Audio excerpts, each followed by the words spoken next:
कभी एक दुनिया थी, जेनिथ 9, जहां ऊर्जा का मतलब सिर्फ ताकत नहीं था, वो जिंदगी थी। हर इंसान के अंदर एक जेड कोर रहता था, एक जीवित ऊर्जा का क्रिस्टल जो उन्हें प्रकृति से जोड़ता था। लेकिन जब डार्क वॉइड फैक्शंस आए, उन्होंने एनर्जी को हथियार बना लिया। आसमान लाल आग में जल उठा, समुद्र काले हो गए और शहर एक एक करके राख में बदल गए। बचने वालों में एक लड़का था, रिनकेल, 18 साल का मैकेनिक, जो एरेलिया सिटी के खंडहरों में रहता था। उसका जेड कोर बहुत अस्थिर था, इतना अस्थिर कि कभी कभी उसके हाथों से बिजली जैसी ज्वालाएं निकल जाती थी। लोग कहते थे ये एक दोष है, लेकिन रिन के भीतर एक आवाज गूंजती थी, तुम टूटे हुए नहीं हो, बस अधूरे हो। एरेलिया के दिल में अब सिर्फ खामोशी थी। मशीनें जंग खा रही थी और हवा में सिर्फ लोहे की गंध थी। रिन अपनी छोटी सी वर्कशॉप में बैठा था, कबाड़ से एक पुराना इंजन जोड़ रहा था। तभी उसकी दोस्त मीरा अंदर आई, लाल बालों वाली तेज तर्रार योद्धा। वो मुस्कराई, तू फिर से इस कबाड़ को जिंदा करने में लगा है? रिन ने हल्की मुस्कान दी, अगर मैं टूटी मशीनें ठीक कर सकता हूं, तो शायद मैं टूटी दुनिया भी ठीक कर सकूं। मीरा हंसी, सपने देखने वाला है तू। पर सुन, वॉइड हंटर्स वापस आ रहे हैं। Z4 स्क्वाड का सिग्नल मिला है। Z4, जेनिथ के आखिरी रक्षक, 5 योद्धा जो एनर्जी को उसकी शुद्ध अवस्था में नियंत्रित कर सकते थे। उनका लीडर जनरल ऑरन कहा जाता था कि अमर है। रिन नहीं जानता था कि किस्मत अब उसे छठा योद्धा बनाने वाली है। रात तूफान की तरह उतरी। अचानक एरेलिया की जमीन हिलने लगी, काले जहाज आसमान से उतरने लगे। वॉइड हंटर्स लौट आए थे, उनके नेता जार्थ के साथ, जो कभी Z4 का हिस्सा था पर अब अंधकार से ग्रस्त हो चुका था। जार्थ गरजा, एनर्जी सिर्फ ताकतवरों की है, झुको या जल जाओ।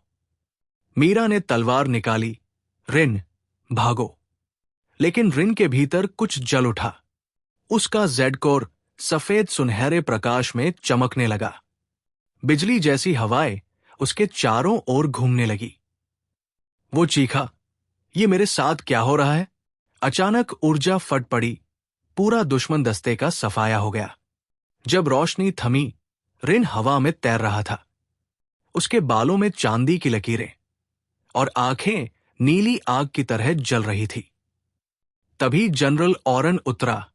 उसने देखा और फुसफुसाया, द इटर्नल कोर, ये लड़का अगला Z4 एटर्नल है। ऑरन के मार्गदर्शन में रिन ने क्लाउड सेक्टर में स्थित आखिरी Z4 बेस ज्वाइन किया। ट्रेनिंग नर्क जैसी थी, ऊर्जा के तूफान, गुरुत्वाकर्षण जाल और अपने ही डर से लड़ाई। पर रिन ने हार नहीं मानी। मीरा भी उसके साथ ट्रेनिंग करती रही, अपने गुस्से को आग की कला में बदलते हुए। ऑरन बोला, तुम्हारा जेड कोर सिर्फ शक्ति नहीं है, ये स्मृति है, हर उस आत्मा की जो तुम पर कभी विश्वास करती थी। एक रात रिन ने सपना देखा, अंतरिक्ष में तैरता एक विशाल क्रिस्टल, द इटर्नल हार्ट, और एक स्त्री स्वर गूंजा, मुझे ढूंढो जार्थ से पहले, वरना ब्रह्मांड खुद को भूल जाएगा। कुछ महीनों बाद जार्थ ने जेनिथ 9 के आसमान पर अपनी काली किला तैनात कर दी। वो अब देवता जैसा बन चुका था, हजारों जेड कोर्स को सोखकर। आजा ऑरन, वो बोला, चलो उस युग को खत्म करें जिसे तुम बचा न सके। ऑरन ने जवाब दिया, इस बार मैं अकेला नहीं हूं। Z4 ने उड़ान भरी, रिन, मीरा, क्रे, लून और ऑरन। वे आसमान में उल्काओं की तरह चमकते हुए ऊपर उठे।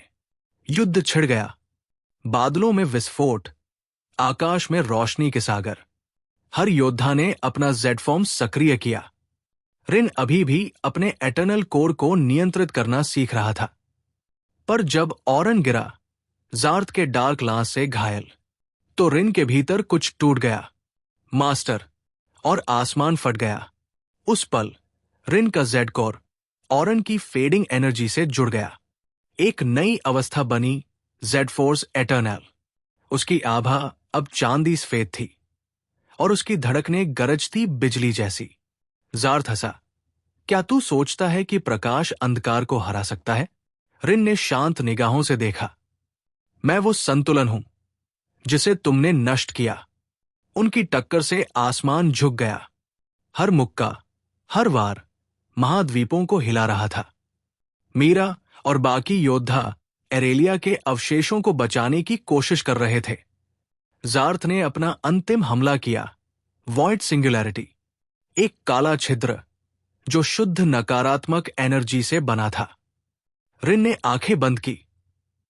ऑरन की आवाज उसके भीतर गूंज रही थी।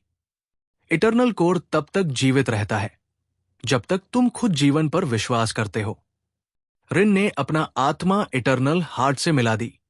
उसके सीने से एक विशाल सफेद गोला निकला जिसने उस काले छिद्र को निगल लिया। पहले शांति, फिर प्रकाश। वॉइड टूट गया। जब सब थमा, आसमान सदियों बाद साफ था। ऑरन की आत्मा क्षण भर को दिखाई दी, मुस्कराती हुई। तुमने वो किया जो मैं नहीं कर सका। अब जेड फोर्स एटर्नल वास्तविक है। मीरा धीरे धीरे चली आई, आंखों में आंसू। अब तू क्या करेगा, रिन? रिन ने उगते सूरज की ओर देखा। रक्षा करूंगा, सिखाऊंगा और शायद फिर से सपना देखूंगा।